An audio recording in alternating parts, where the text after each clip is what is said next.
If you're sewing from home, you're probably using your kitchen table or another table you have in the house. Before you get started, I'd really recommend giving it a good wipe and making sure there's no oil on the table at all, because that will stain the fabrics. Also, just be really mindful of any snags on any surfaces, especially if you're working with lighter fabrics. When you're laying things out and cutting and moving fabric around, it can pull and tear, so just be careful about where you're working. You can even put down a cloth or a sheet to protect the table or protect the fabrics. You want to set up your sewing machine near to your ironing board. You're going to be going back and forwards a lot throughout the sewing process. So get yourself nicely positioned and also make sure that you have enough light on your sewing machine. Most machines do have a little light that comes on, like so, but you might need a second one, or you might want to be near a window. It's really important that you're not straining your eyes and you can see properly, because we're going to be doing quite fine stitching. So yeah, get yourself a nice position and you're ready to go. Okay, so the first thing you need to do is thread up your machine. They all thread up slightly differently, but there's a lot of similarities.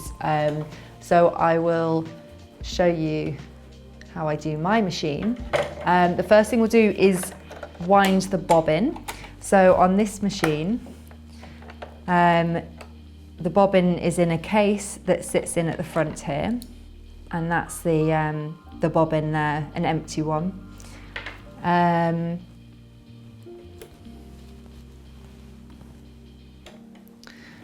This bobbin threads in up here and it loops around this little thing on the top here. I usually go a few times around the top just to hold it in place, click it in place.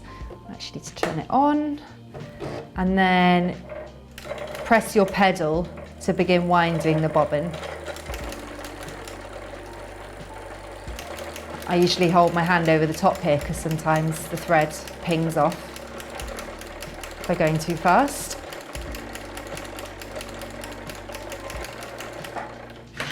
So depending on how much you have to sew, you might fill this all the way to the top, or today I'm just going to put a little bit on.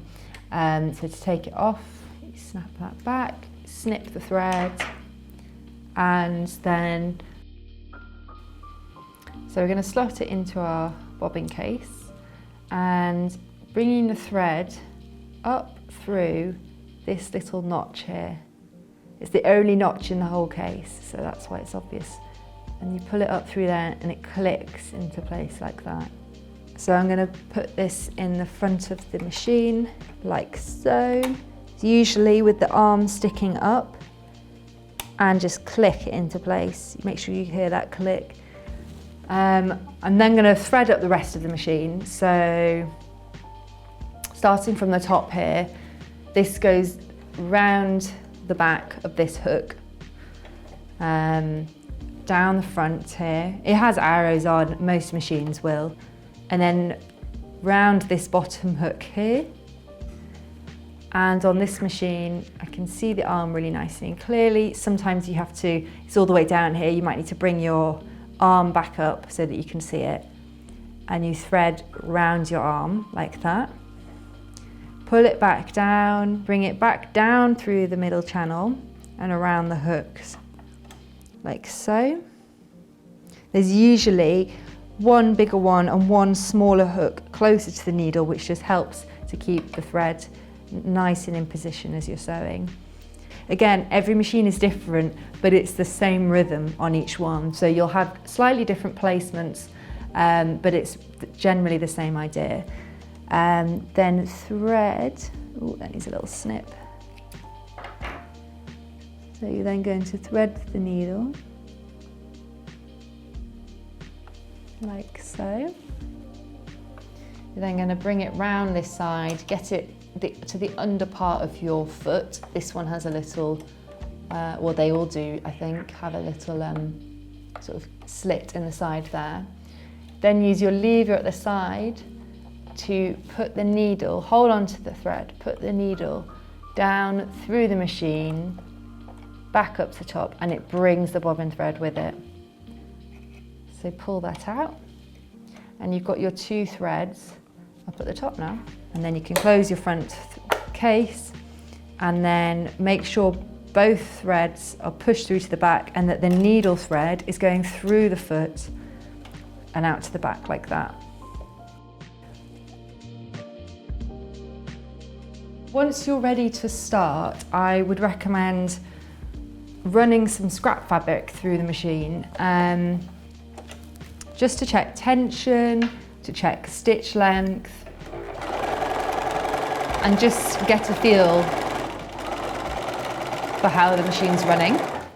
So I usually do a few stitches and just check the back and turn it over and just see that it's nice and even and it's not wobbly. If you've got issues with tension, before you start fiddling with anything, I really recommend just continuing to run the fabric through the machine in really long strips through 2 pieces of fabric. And I don't know if this is true or not, but I firmly believe that this warms up the machine. And if you do this a few times, if you've got issues at the start, if you do it a few times, sometimes by the 3rd or 4th run, you've got a nice even stitch, and it just helps getting things going.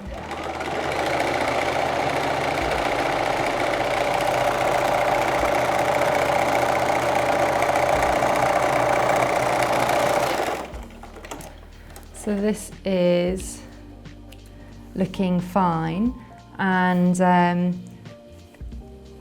this tension's nice and tight, and you can test it by just pulling it open slightly and just seeing that the stitching holds itself, it's not pulling apart.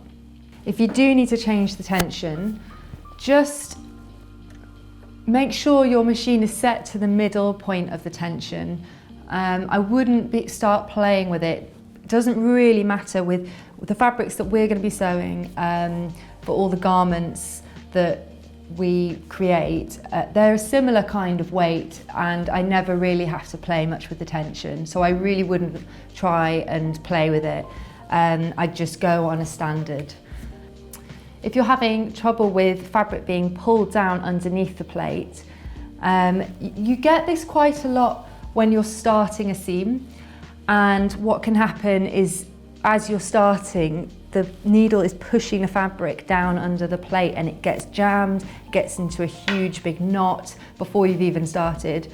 If you're having that quite regularly, it could be the thickness of the fabric. Either it's really thick or really light and it's just sort of playing up.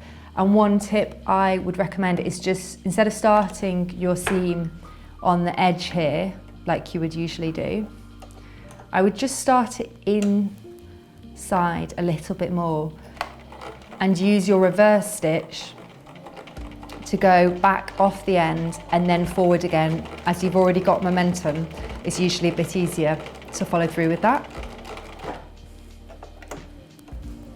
The other thing that can happen a lot with tension playing up is the bobbin thread isn't threaded properly. This is so common.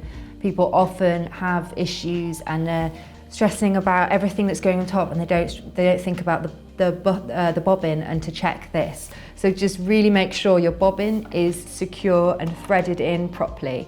If you're having issues, just YouTube your sewing machine make and just check that it's threaded correctly. Like sometimes there's really small little changes and catches that you haven't quite caught, and that can be the issue. So just make sure it's all threaded properly before you started. Another thing that can happen is if your machine is starting to sound really cranky, almost like a tractor, it might need oiling, and this can happen